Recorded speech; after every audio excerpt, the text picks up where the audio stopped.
సృష్టి కేసులో సంచలన విషయాలు వెలుగులోకి వస్తున్నాయి. ఏపీ, తెలంగాణతో పాటు మరో 8 రాష్ట్రాల్లో సృష్టి నెట్వర్క్ ఉన్నట్లుగా తెలుస్తోంది.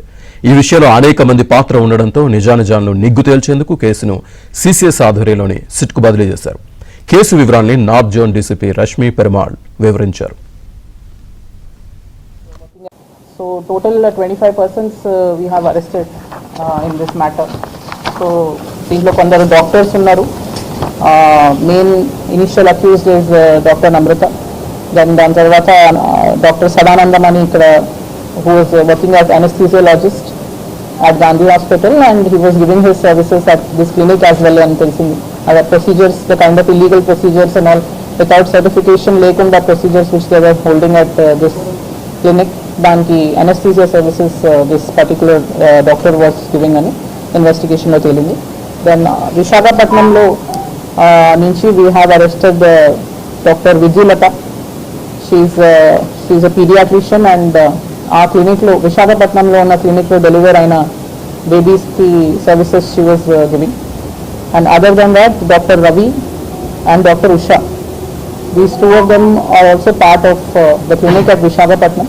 What our investigation has basically revealed is Secunderabad clinic ni oka place of meeting the clients like that clinic, place where customers used to come and these parents used to come and వాళ్ళని ఇక్కడ convince చేసి initial treatments, initial fertility treatments అన్న, initial tests అన్న ఈ క్లినిక్లో చేసిన తర్వాత వాళ్ళకి ఇట్లా ఐవీఎఫ్ ఇది సూటబుల్ కాదు, ఇక ఐవీఎఫ్ చేస్తే అది ఫెయిల్ అవుతుంది, లేదంటే ఒక 1 or 2 rounds ఆఫ్ ఐవీఎఫ్ చేసి ఇక్కడ నుంచి వాళ్ళని సరోగసీ పేరు మీద, ఇది సరోగసీ చాలా సక్సెస్ఫుల్ అయింది మాకు అని వేరే సక్సెస్ఫుల్ కేసెస్ హిస్టరీస్ వాళ్ళకి చూపించి విశాఖపట్నం మెయిన్ బ్రాంచ్గా from where all the child deliveries as well as child handing over was happening. So అక్కడ విశాఖపట్నం పంపించి చాలా కేసెస్లో శాంపిల్ కలెక్షన్ కోసం కూడా అక్కడికి విశాఖపట్నంకి పంపించి అక్కడే మెయిన్ డెలివరీస్ చేస్తాము and registering the childs birth also విశాఖపట్నంలో జరిగింది. సో దానికి ఒక మెయిన్ కారణం ఇది కూడా ఉండొచ్చు, దట్ ఇక్కడ లైసెన్స్, ఈ క్లినిక్కి అసలు లైసెన్స్ క్యాన్సిల్ అయ్యి చాలా ఇయర్స్ అయింది అండ్ మళ్ళీ అప్రూవల్ రాలేదు. So that could be one reason. And also ఇది ఒక సృష్టి కేసులో కీలక విషయాలకు సంబంధించి పూర్తి సమాచారాన్ని మా క్రైమ్ కరెస్పాండెంట్ ప్రవీణ్ అందిస్తారు. ప్రవీణ్,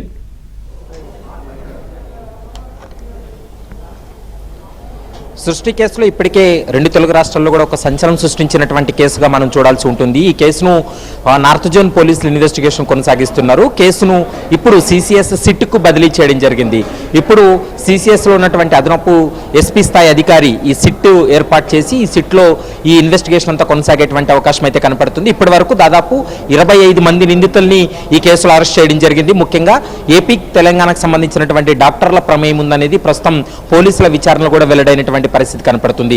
డాక్టర్ నమ్రత సృష్టి టెస్ట్ బేబీ సెంటర్ని ఏర్పాటు చేసిన తర్వాత ఇటు వైజాగ్, మరోవైపు హైదరాబాద్ కేంద్రంగా ఈ సరోగసి పేరుతో ఒక్కొక్కరి దగ్గర నుంచి 30 నుంచి 40 లక్షల రూపాయలు డబ్బులు వసూలు చేసి మోసానికి పాల్పడుతుందనేటువంటి అంశాన్ని గుర్తించారు.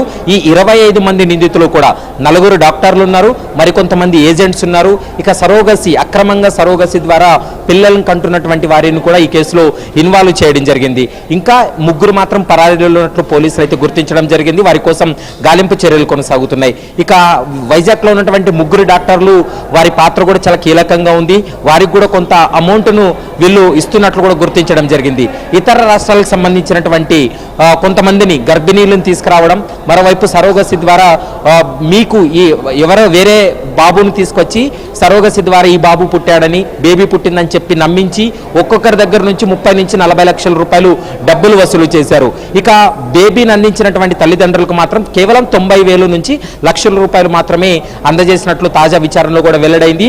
ఇది కేవలం ఏపీ, తెలంగాణలోనే కాదు, దాదాపు 5 రాష్ట్రాల్లో ఈ కేసు విస్తరించి ఉంది. కాబట్టి ఈ కేసును ఒక స్పెషల్ ఇన్వెస్టిగేషన్ టీంతో విచారణ జరపాలని పోలీస్ శాఖ భావించింది. అందులో భాగంగానే హైదరాబాద్ సిపి సివి ఆనంద్ ఆదేశాల మేరకే ఒక సిట్ని ఏర్పాటు చేసి సిట్టు పూర్తి స్థాయిలో దర్యాప్తు జరిపేటువంటి అవకాశం అయితే కనపడుతుంది. దాదాపు 25 మంది నిందితులు ఇప్పటి వరకు అరెస్టు చేసినప్పటికీ కూడా ఇంకా కీలకమైనటువంటి సమాచారం రావాలి. ఇందులో కోట్ల రూపాయల ట్రాన్సాక్షన్ జరిగింది కాబట్టి దానిపైన కూడా సుదీర్ఘంగా సిసిఎస్ లో ఒక సిట్ ఏర్పాటు చేసి విచారణ జరిపేటువంటి అవకాశాలు అయితే స్పష్టంగా కనపడుతున్నాయి.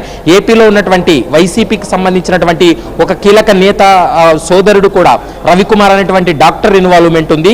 అతన్ని కూడా ఇప్పటికే అరెస్ట్ చేసి జ్యుడిషియల్ రిమాండ్ కూడా తరలించినటువంటి పరిస్థితి అయితే స్పష్టంగా కనపడుతుంది. ఇప్పటికే నిందితులు ప్రధానంగా ఈ కేసులో కీలక నిందితులుగా ఉన్న వారందరినీ కూడా కస్టడీకి తీసుకొని విచారించినటువంటి సమయంలో చాలా అంశాలు బయటకు రావడం జరిగింది. కేవలం ఈజీగా డబ్బులు సంపాదించవచ్చు అనేటువంటి ఉద్దేశంతో ఈ విధంగా సరోగసి పేరుతోటి దేశవ్యాప్తంగా చాలా మందిని మోసాలకు కూడా పాల్పడ్డారు. కొన్ని సందర్భాల్లో బేబీ పుట్టిన తర్వాత బేబీ చనిపోయిందని చెప్పి కూడా చాలా మందితో డబ్బులు వసూలు చేయడం జరిగింది. మరొకసారి సరోగసి ద్వారా కనాలి అనుకుంటే మరొక 15 నుంచి 20 లక్షల రూపాయలు నగదు ఇవ్వాలంటూ కూడా డిమాండ్లు చేశారు. మరోవైపు ఎవరైనా కూడా ఈ విషయాలన్నీ తెలుసుకొని వాళ్ళు నిలదీసేటువంటి సమయంలో వారి దగ్గర పనిచేసేటువంటి ఏజెంట్లు కావచ్చు, మరోవైపు డాక్టర్ నమ్రత కుమారుడు కూడా బెదిరింపులకు దిగేవాడు అనేటువంటి అంశాన్ని కూడా ప్రస్తుతం పోలీసుల విచారణలో వెల్లడైంది. కాబట్టి ఇక సిట్ విచారణలో ఎలాంటి విషయాలు బయటకు వస్తాయనేది మాత్రం చూడాలి. ప్రస్తుతం నార్త్ జోన్ పోలీసుల హ్యాండ్ ఓవర్లో ఉన్నటువంటి 9 ఎఫ్ఐఆర్లు కూడా సిట్కు బదిలీ చేయడం జరిగింది.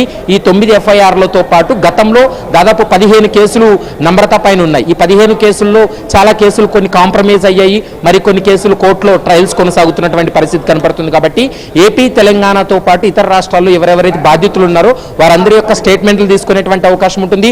మరికొంతమంది సృష్టి బాధితులు ఎవరున్నా కూడా స్థానికంగా ఉన్నటువంటి సిట్కు ఖచ్చితంగా కంప్లైంట్ చేస్తే కొత్తగా ఎఫ్ఐఆర్లు చేసి వారిపై కూడా పూర్తి స్థాయిలో చర్యలు తీసుకునేటువంటి అవకాశాలు అయితే కనపడుతున్నాయి. ప్రస్తుతం అయితే మాత్రం 25 మందిని అరెస్ట్ చేశారు. మొత్తం 15 కేసులు ఐడెంటిఫై చేయడం జరిగింది.